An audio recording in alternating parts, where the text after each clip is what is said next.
Bonjour. Cette semaine, j'ai vécu deux événements qui m'ont donné envie de vous faire cette vidéo et sur le thème de l'éveil, mais surtout l'idéalisation qu'on peut se faire de l'éveil.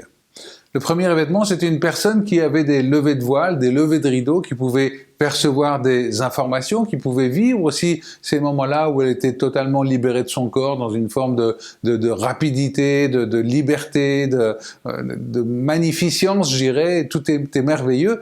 Et en fait, par contre, elle avait beaucoup de mal à revenir dans son corps parce que là, c'est lent, il y a de la souffrance, c'est pénible, c'est dur. Et du coup, toute idée de devoir vivre une vie pour ensuite se réincarner et recommencer en ayant tout oublié, c'était carrément impossible.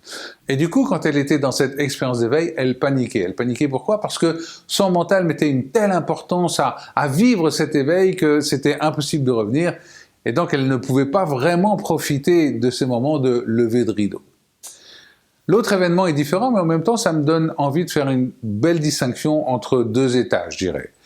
L'état de l'éveil, la personne qui a saisi des choses essentielles par rapport à sa connexion au tout, à la source, etc. Et puis, le sage. Ce moment d'éveil, c'est vraiment un moment de grâce. Effectivement, c'est un moment de grâce. On ne sait pas quand est-ce qu'il va arriver. C'est imprévisible, mais par contre, quand il arrive, il y a cette méta-compréhension à qui nous sommes reliés, de ce moi qui est au-dessus, mais qui est, je dirais, totalement immense, vaste, connecté, qui était toujours là, mais que j'avais pas encore vu, etc. Et donc cet état-là va vraiment amener une compréhension de pourquoi nous sommes ici sur Terre, qu'est-ce qu'on doit y faire, etc., etc. Et alors, à côté de ça, il y a la posture du sage. Le sage, lui, c'est une personne, effectivement, qui a connu cet éveil, mais qui décide de s'engager totalement dans le chemin, dans la voie lumineuse, je dirais. C'est-à-dire qu'il va lâcher prise totalement sur tout ce qui fait les biens matériels, y compris la possibilité de manger, etc., et s'en remettre totalement à Dieu. Et donc ça, c'est une attitude, en général, qui est constante, qui est tout le temps là.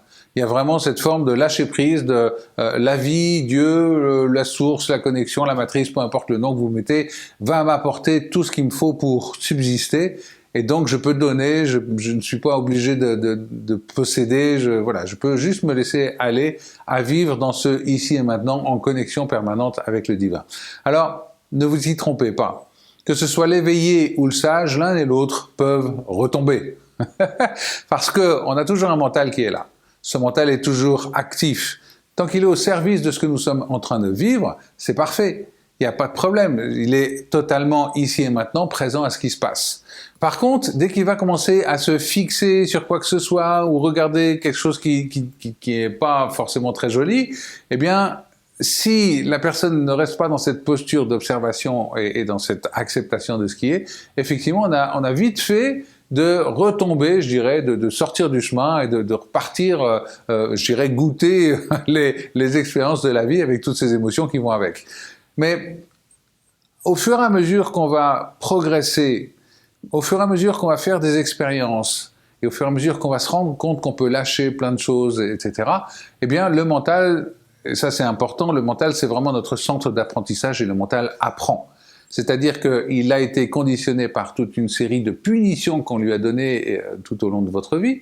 Et maintenant, effectivement, quand il fait des expériences où il s'aperçoit que lâcher prise va apporter quelque chose de beaucoup plus grand, et effectivement de lui permettre de toucher au bonheur, hein, et bien à ce moment-là, le mental enregistre cette expérience. Et au fur et à mesure de la progression, que ce soit l'apprenant qui n'a pas encore connu l'éveil, que ce soit l'éveillé, ou que ce soit le sage, eh bien, au fur et à mesure de notre progression, nous enregistrons de nouvelles expériences qui permettent à chaque fois au mental de lâcher prise et de sortir du conditionnement qu'on a reçu. Vous voyez, ça me semblait important. Donc, l'éveil, c'est quoi? C'est un moment de grâce, ok? Mais vous pouvez, je le vois dans mes formations à travers des visualisations que je propose, vous pouvez ressentir cette connexion au tout, cette connexion à l'impression d'être dans le vide, d'être ailleurs que dans cette vie ici. C'est pas forcément l'éveil, mais c'est quand même des expériences qui sont gravées sur le disque dur de votre cerveau.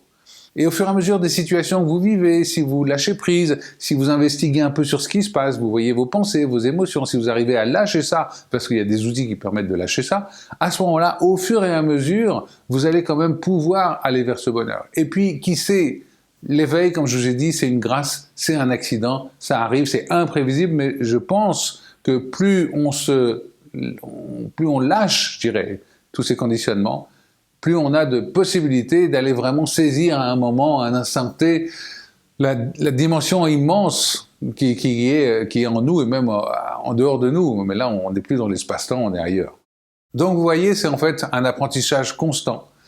Et je suis persuadé qu'au fur et à mesure qu'on apprend, même si on redescend, même si on ressort du chemin, etc., il y a quand même un apprentissage qui est là, qui va faire qu'à chaque fois, ça sera plus facile de revenir nous connecter à qui nous sommes réellement. Voilà, j'avais envie de vous faire cette petite vidéo aujourd'hui. En tout cas, merci de m'avoir écouté, prenez soin de vous et à très vite.